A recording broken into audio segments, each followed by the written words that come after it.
There's this great moment, you guys, a fantastic moment where Arnold Schwarzenegger, the former governor of California, totally takes him down because they're talking about the possibility of gerrymandering in California, and Jake's getting all hot and bothered and, you know, hot under the collar about the possibility that, oh my goodness, they're going to do some redistricting. And he's like, hey, buddy, have you been around? Like, this is the way the world works. This is a great clip. It's gone totally viral. It like took off on the Shorts channel this morning. I want to show you. As you acknowledged, this all started because of redistricting in Texas, and this was Trump pushing Republican-controlled states to throw out their current congressional maps so as to cook the books, so that it is less likely for Democrats to retake control of the House during the next year midterms. I mean, is it fair to argue that do you believe that the Republican Party is starting this?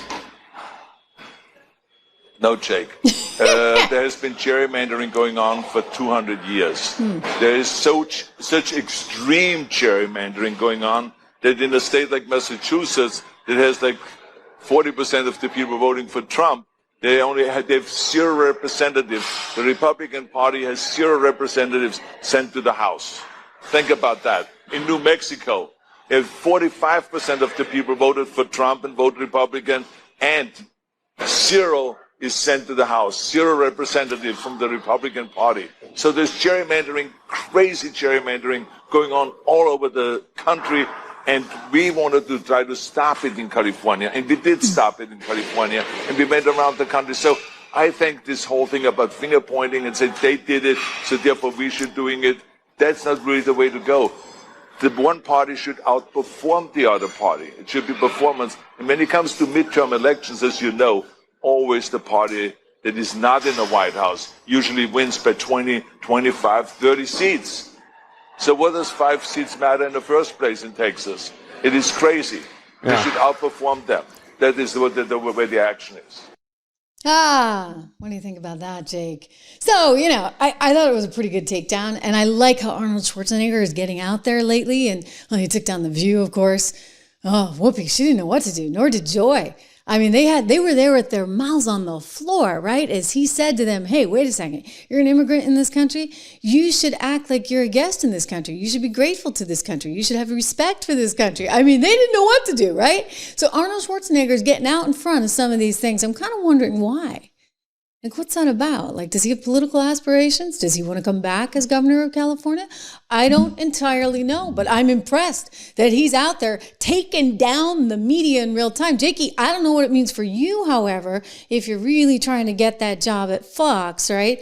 Or even if you're trying to get on the good side of Barry, given that, well, your network might get absorbed by her and CBS. You got to actually seem like you're a little bit more fair. And like, if we go back in time, this is one guy who's just not fair. Remember? I will never forget this. And I'm sorry if you've seen it before, but you should never forget this either.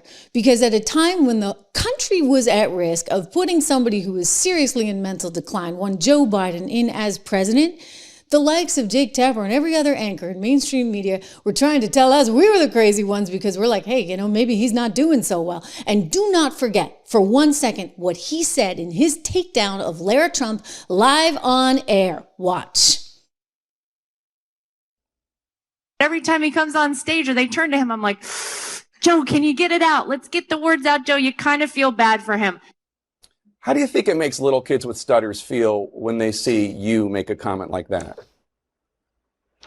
First and foremost, I had no idea that Joe Biden ever suffered from a stutter. I think what we see on stage with Joe Biden, Jake, is very clearly a cognitive decline. Okay. That's what I'm referring to. It makes me uncomfortable. You have no. That's so amazing. It's so amazing to me that try and figure out an answer. A cognitive decline. Well, when you're trying to tell me that what I was suggesting was I think that you were mocking his stutter.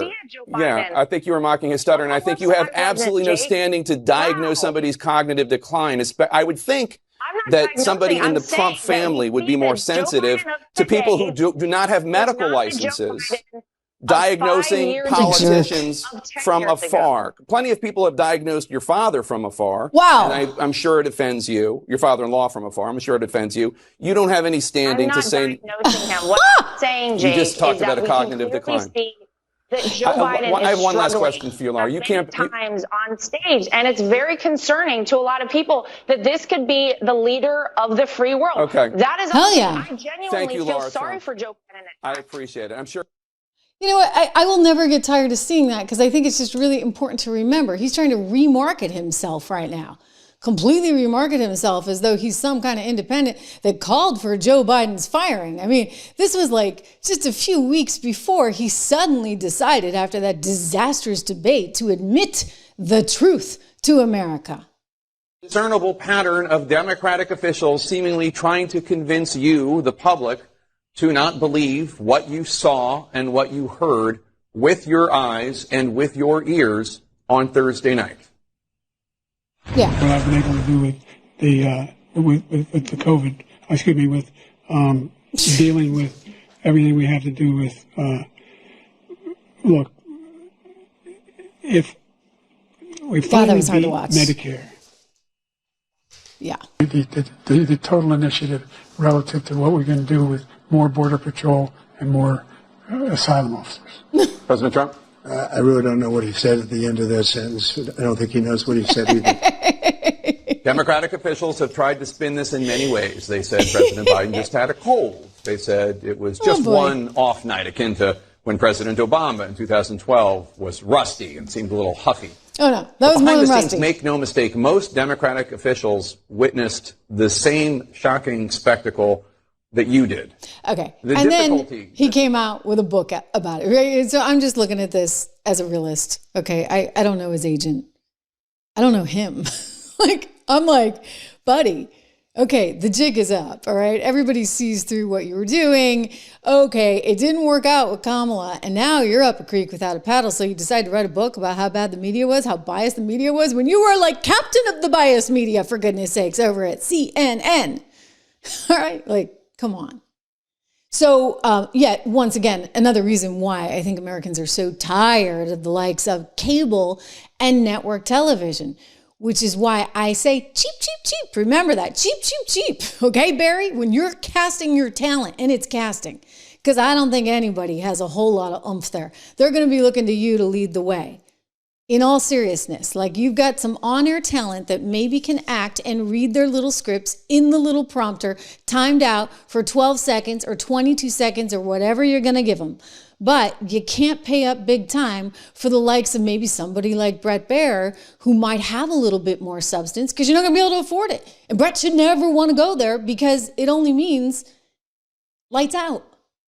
Unless you guys have some grand plan, but I'd be willing to bet on myself, right? More than an institution. And I think that's the direction of the media right now, where individual personalities matter more than the institutions themselves, because I think people trust the individual personalities that are willing to tell it like it is and willing to take the heat for it. I mean, heck, hey, not too many people can say they got fired from Fox, right? Like me and Tucker, I guess we're sort of it.